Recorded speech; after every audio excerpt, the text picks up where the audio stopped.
Доброго здоровьячка, хунту и хунтуборы. Мы из Украины. А вот те люди, которые прямо сейчас закроют ролик и пойдут куда-то дальше, отпишитесь в комментах, чего так? Зачем заходить на канал, чтобы в ту же секунду уйти? У вас тремор мышки и просто промазали мимо нужной цели? Ну, правда интересно, все забываю уточнить, скажите хоть слово в комментах.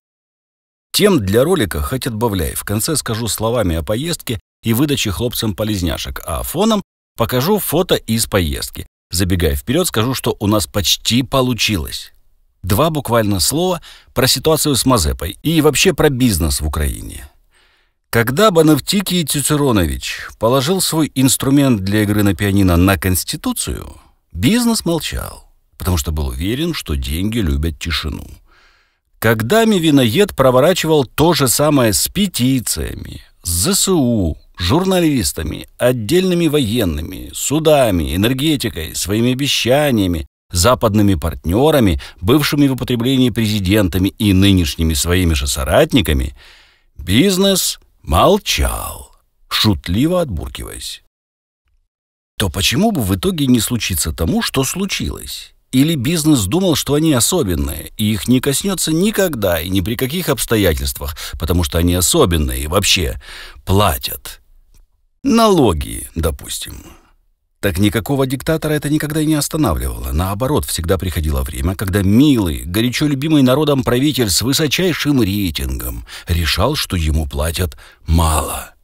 Если бизнес думает, что удастся откупиться только Мазепой и его домом, то бизнес снова сильно ошибается. Буратинка почувствовал вкус, вернее, только вошел в него. Расчувствовался, короче.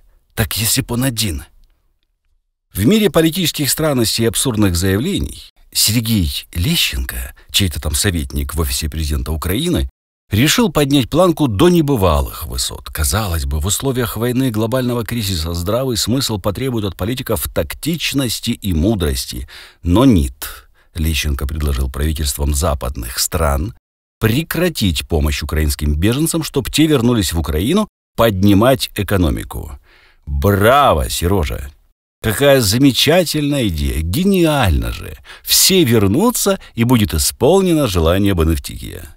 Пусть миллионы людей, которые оставили останки своих домов в Мариуполе и других городах, возвращаются. Но есть к Сереже вопрос, простой, как его добрая улыбка. Куда, Сережа? В воспоминания о прошлом? Как мило от советника АП, то бишь представителя действующей власти, предлагать возвращаться в места, где их дома были уничтожены дотла. А может, Лещенко лично обеспечит их жильем? Его 200-метровая квартира на Франко, известная на всю страну, достаточно велика, чтобы разместить несколько десятков беженцев. Но даже если предположить, что теоретически миллионам украинцев, которые бежали от последствий решений поедателей Мивины, можно найти какое-то жилье в более безопасных областях Украины, как быть с рабочими местами? Большинство вынужденных переселенцев из восточных регионов работали на промышленных предприятиях, которые теперь или разрушены, или находятся на территориях, контролируемых врагом. По специальности работникам той металлургической сферы, к примеру, будет трудно трудоустроиться в других областях. Или, по логике Сережи, они просто перепрофилируются и найдут новую работу. Возможно, дроны на кухне собирать. Возможно, станут позитивными блогерами, почему бы и нет. Опять же, Сережа может провести мастер-класс. Что-что, а ляпать языком на публику и без у него получается превосходно. Не просто ж так он ездил в Давос в непризнанном статусе. Еще одна глупость из речи Лещенко. Якобы можно спокойно возвращаться в Киев, потому что здесь безопасно. Действительно, Киев выглядит как оазис безопасности на фоне Херсона, Одессы или Харькова. Спасибо, Сережа, за твои мудрые советы. Твое понимание ситуации и предложения бесспорно войдут в анналы как образец политической некомпетентности и потери связи с реальностью. И особо зайдет плебсу твой снова вырванный контекст, о котором было заявлено буквально через 2 дня после заявления первого. После очередных в эту сторону завываний ротом даже особо рьяные умолкли, ибо это железобетонный аргумент. Не поспоришь. А я прошу простить мне мою паузу по отчету о сборе. У меня есть тоже свой вырванный контекст, вернее, вырванные годы. После каждого подобного сбора и поездок меня выключает на срок от нескольких дней до нескольких недель. Наступает опустошение, и побороть его можно только паузой в делах. Связано это, думаю, больше с состоянием здоровья. Я шпру на адреналине до промежуточной точки. А потом наступает ступор, что вы и наблюдали сейчас снова. Оправдание так себе, но другого у меня нет. Очень надеялся, что мы соберем прям вот полную сумму и сможем закрыть все потребности всего батальона. Но не получилось. Закрыли много, но не все. Список собранного и отданного, как и обещал, вывешу в спильноте. Это вкладка на канале в ряду, где видео и списки. А сейчас расскажу пару любопытных историй о сборе. Все герои свои имена просили не обнародовать, потому без точных имен. Пишет человек с вопросом: какие нужны экофлошки и сколько? Отвечаю, что нужны военные с защитой и т.д., на что он говорит, что может прислать только обычные, может где пригодятся, потому как это подарок, денег не нужно. Связываюсь с хлопцами, они аж кричат: «Давай!» Меняемся координатами по новой почте, и тут выясняется, что мы с ним соседи по улице. Живем, грубо говоря, через дом. Ну ладно, через два. Вы просто представьте себе такое совпадение про круглую землю. Встретились, забрали экофлошки, поговорили, проорали с долгой коммуникацией соседства. Сейчас пытаемся наладить работу между фондами в гораздо более крупных размерах. Разговор идет о фурах гуманитарки. Вторая ситуация. Входящее сообщение от какого-то странного ника в мессенджере с вопросом: есть бензиновый и дизельные генераторы на 5,6 киловатт. Находятся в Литве, отдам без СМС и регистраций. Надо? Конечно, надо. Мало того, что человек оказался патриотом Украины из Литвы, каких поискать и внутри Украины, так еще и милейший в общении человек и невероятно ответственный. Сразу оговорю, что со вторым генератором пока не получилось, там понадобился ремонт, но дизельный на 5,5 киловатт уже в подразделении.